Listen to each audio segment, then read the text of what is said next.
Hey guys, what's up? It's your boy B Lee again with B Lee Media Productions. It's been like a week or so since I last seen you guys, or you guys seen me, however way it goes. But schoolwork comes first, man. That's what I've been doing, just trying to get the schoolwork out the way, studying, trying to get up out of here. But today I got to watch the Godzilla Planet of the Monsters Netflix anime.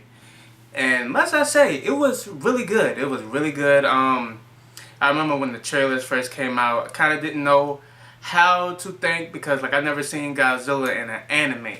I seen it in a cartoon long time ago, like when the 1998 Godzilla came out, and they did I think they did a season or two afterwards based on that.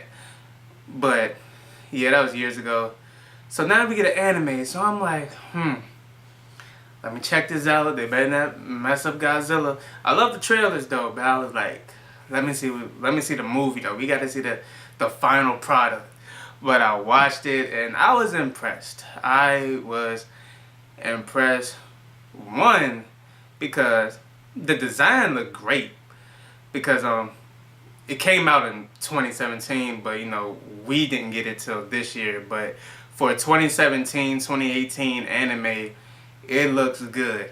The design of Godzilla, it took inspiration from the 2014 Godzilla, which was okay. It was good. They did the anime feel to it. It was good. The characters was good. The plot behind this movie was basically, I think it was like the last summer of the 21st century, monsters just started popping up, in the world, all around the world. And then suddenly Godzilla shows up, and he's like the worst of the worst. Like, he was worse than all the monsters, aka kaiju, and he just basically kills everything. And basically Godzilla is saying, yo, the world is mine. So he destroyed humanity, all the monsters that was there.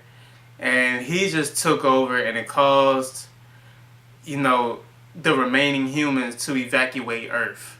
So that's how bad Godzilla was in this movie. They legit had to leave Earth, and they went they was 11, 19 or so light years away, and blah blah blah. Then 20 years later,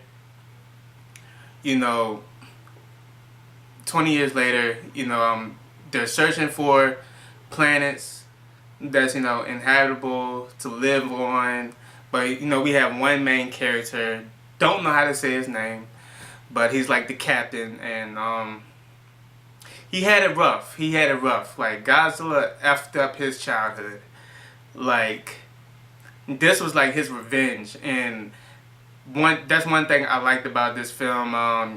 You finally get a character or two where you actually get to feel where they're coming from, why they do the things they do.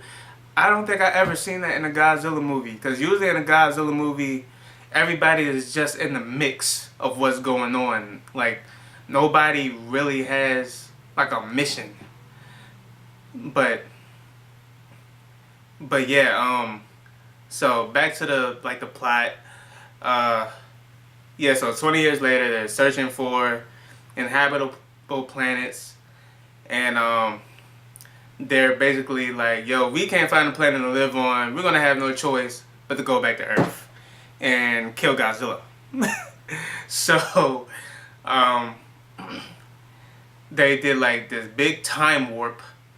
I don't know if it was whatever. They jumped back to wherever it was, where Earth is, and turns out, even though there was it was 20 years later, because they did that time jump, Earth, they have now been gone from Earth for 20,000 years. It's been 20,000 years since they seen Earth. So because Godzilla has been there for so long, Earth's biosphere has changed, the terrain, everything. It was just completely different, full of radiation. Some of the remaining animals that were there are now these huge creatures they got to fight off during this movie. It was crazy. I was watching it like, man, like this is crazy. Like, this is actually better than any other Toho produced Godzilla film. Like, it was even a smidge better than Shin Godzilla, which I completely loved. I love Shin Godzilla. But yeah, so they get back to Earth. 20,000 years has passed, even though to the passengers it only been 20 years. So Godzilla appears, you know, they got the plan, kill Godzilla, and, you know, stuff goes down. Stuff goes down. I'm not going to get into all that. I ain't going to spoil nothing. But, you know, they fight Godzilla, stuff happens. That's the stuff I'm not going to talk about. So stuff happens, and that's the end of the movie. And just know that there's going to be a part 2. Toho already has 2 sequels planned for this year, which we probably won't get to like next year. But hey, I'm there for it. This movie was awesome. Like I said, the design was great. The characters were great. Godzilla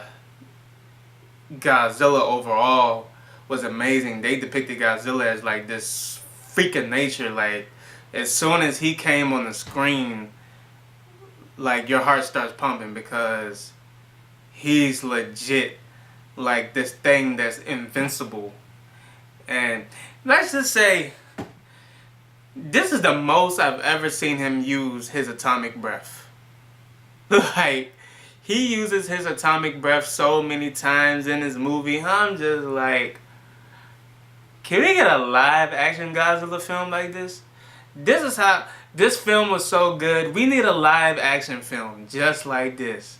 So Hollywood, take some notes from this anime. Take some notes. I know Hollywood got the 3rd installment in the Godzilla King Kong Monsterverse going on, which is Godzilla the King of Monsters. Can't wait for that to come out because, you know,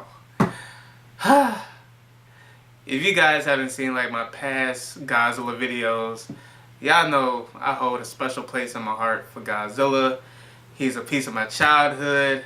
You know, he was one of the first monster movies I've ever watched as a kid growing up. And you guys have to see this anime. It was great. Grade wise, I definitely give this like a B+. Yes, because every movie has its flaws. So, but yeah, B+. It was dope. It was great film. I might watch it again tonight. Hey, it's on Netflix. I can watch it.